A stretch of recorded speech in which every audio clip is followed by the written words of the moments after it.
tout à l'heure le classement des passeurs également, mais là on va se concentrer sur ce match avec le trio arbitral, Dim.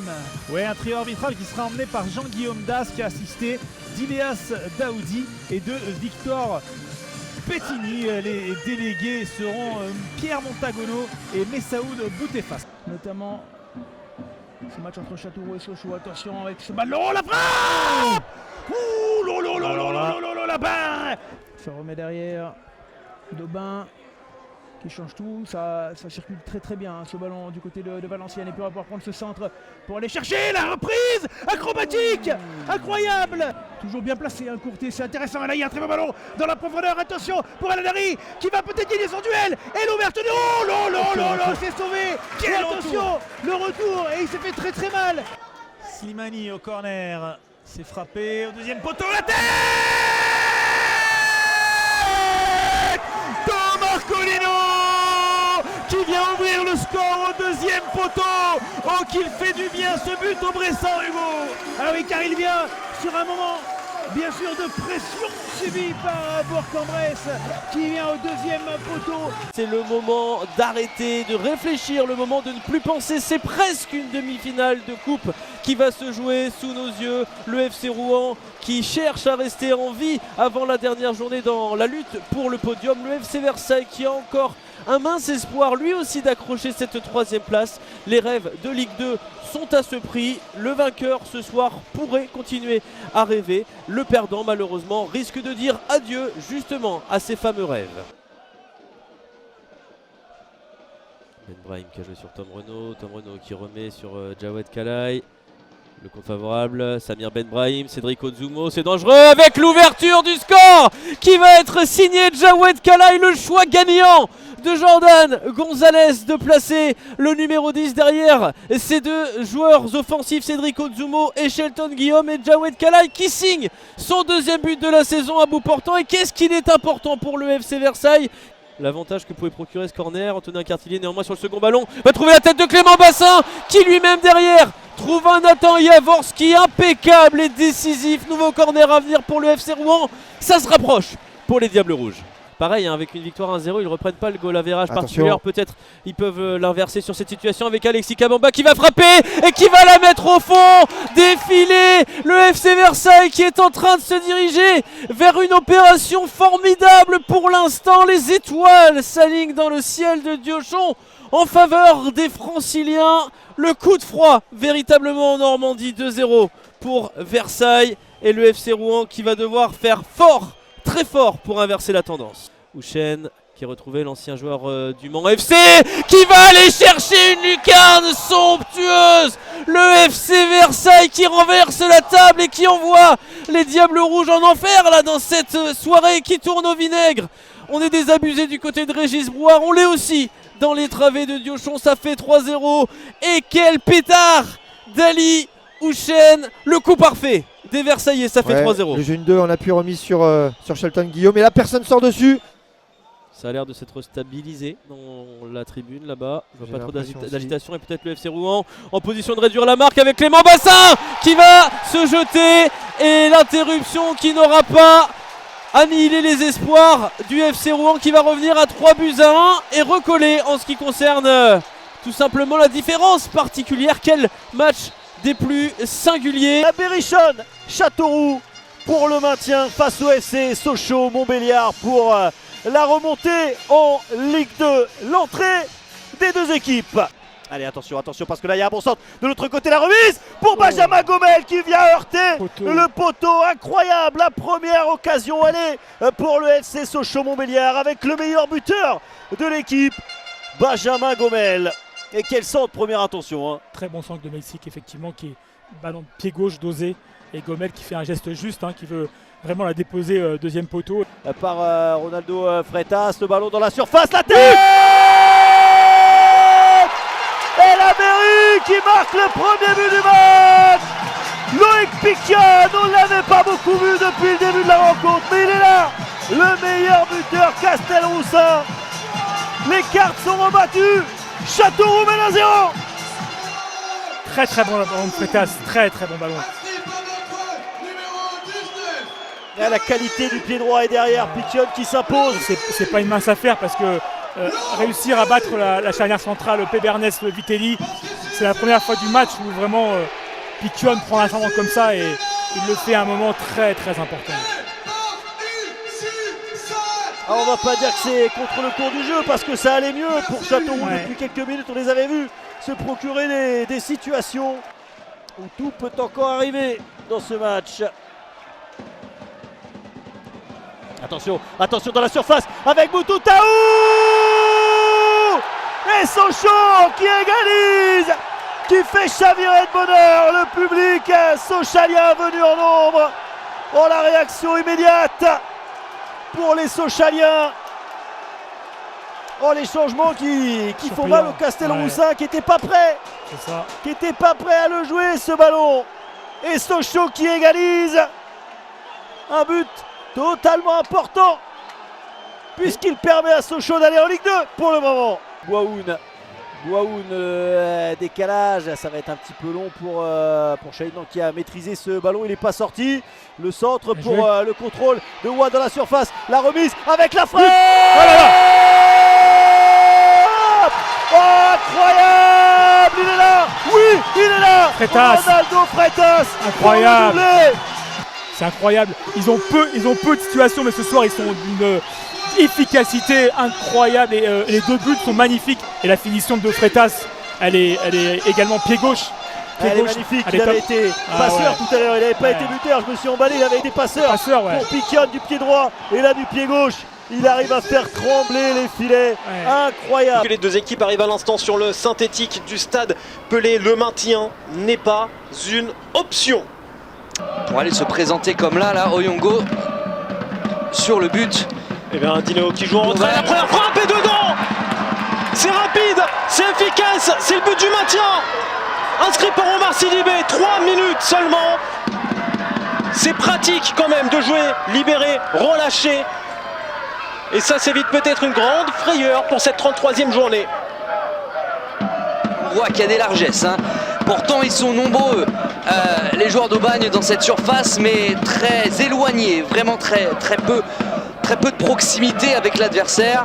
Et c'est le Paris 13 qui en profite. Et je vous l'avais dit, opposer un bloc compact, dense par les hommes de coach Jacosta pour ensuite exploiter les largesses de la défense d'Aubagne. C'est clairement le scénario du match. L'un des meilleurs joueurs sur les phases arrêtées pour mettre un très bon ballon dans la surface, repoussé par Derry. Seconde chance avec Philippe et la superbe envolée. Son premier arrêt dans sa carrière en national pour Thiago Moreira Vicente. Ballon au second poteau, El Khadouri qui vient tranquillement dans une défense apathique montrer qu'Aubagne n'est pas venu faire que de la figuration. Égalisation logique à la 22e minute puisqu'Aubagne jouait, Aubagne tentait et le Paris 13 Atlético, comme trop souvent cette année, laisse l'occasion à l'adversaire de revenir. Ils ont cette capacité de surprendre, d'accélérer, d'exploiter les failles par la vitesse, par la subtilité, par le bon placement aussi, parce qu'on a des joueurs intelligents dans cette équipe d'Aubagne. Les 22 acteurs entourés du corps arbitral. On va regarder à présent la composition. Boubacar Diakabi qui dédouble dans son dos, il va le préférer centrer. Le petit centre piqué au premier poteau, Michael Fati qui reprend.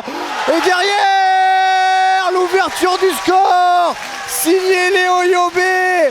On parlait de l'entame du match contre Concarneau il y a 15 jours, et elle est exactement pareille. Les Griffons qui mettent le tempo d'entrée et qui ouvrent le score sur ce petit numéro de Michael Fati qui trouve Léo Yobé isolé au second poteau.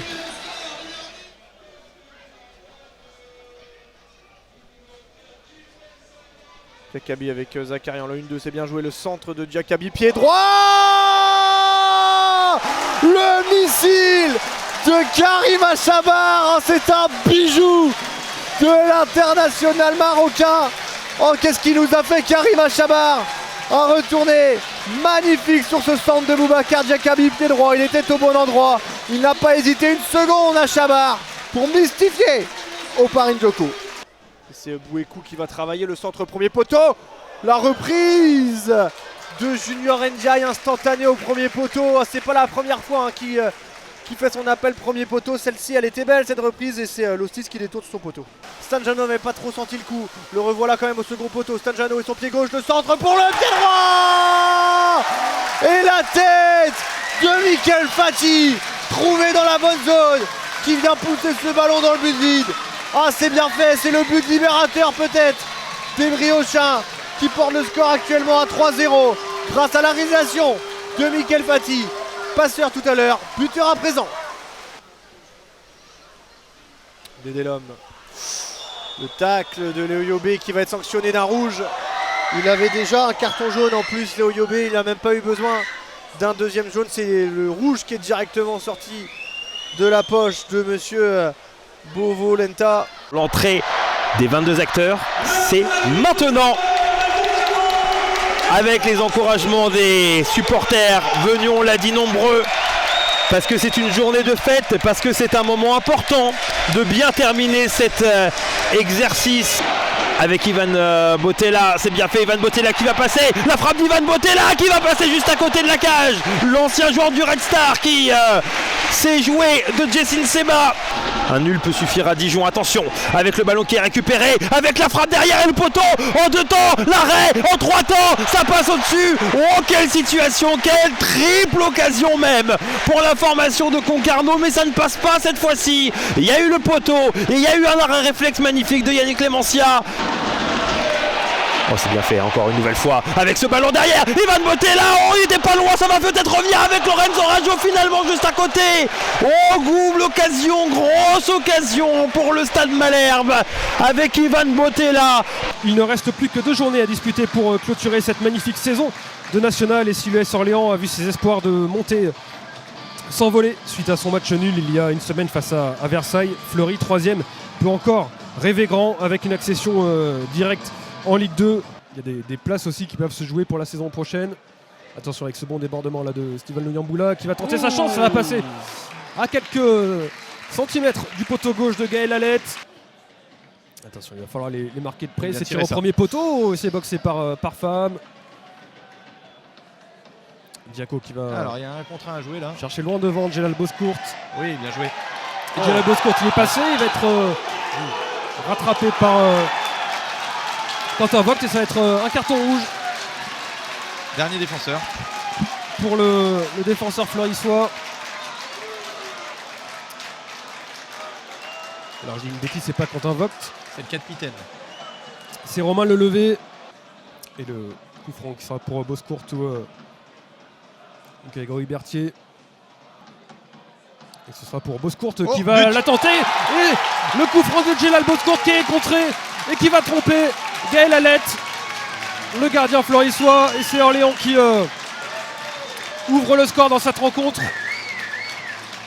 grâce à ce coup franc détourné de Jelal Boscourt. On voit les images. Alors ils sont pas vernis les Parisiens parce qu'après un carton rouge, prendre un but sur une déviation comme ça.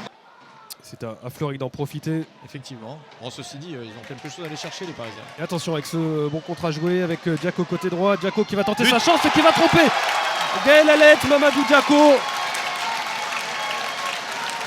Oh, c'est bien joué ça, bien négocié de la part de Mamadou Diaco qui permet à l'US Orléans de mener 2-0 face à Fleury. Et on voit ce bon ballon gratté là par Grégory Berthier. Et la récupération qui a trouvé Mamadou Diaco qui a tenté en première intention. Avec l'entrée des deux formations, il veut découvrir du coup que Dijon va évoluer dans son maillot extérieur, un maillot bleu foncé qui a priori tranche suffisamment.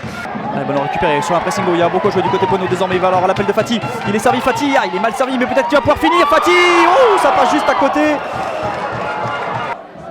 Et le centre c'est bien tapé, la reprise et l'ouverture du score, elle est signée de Diouf et elle envoie pour l'instant le DFCO officiellement en Ligue 2.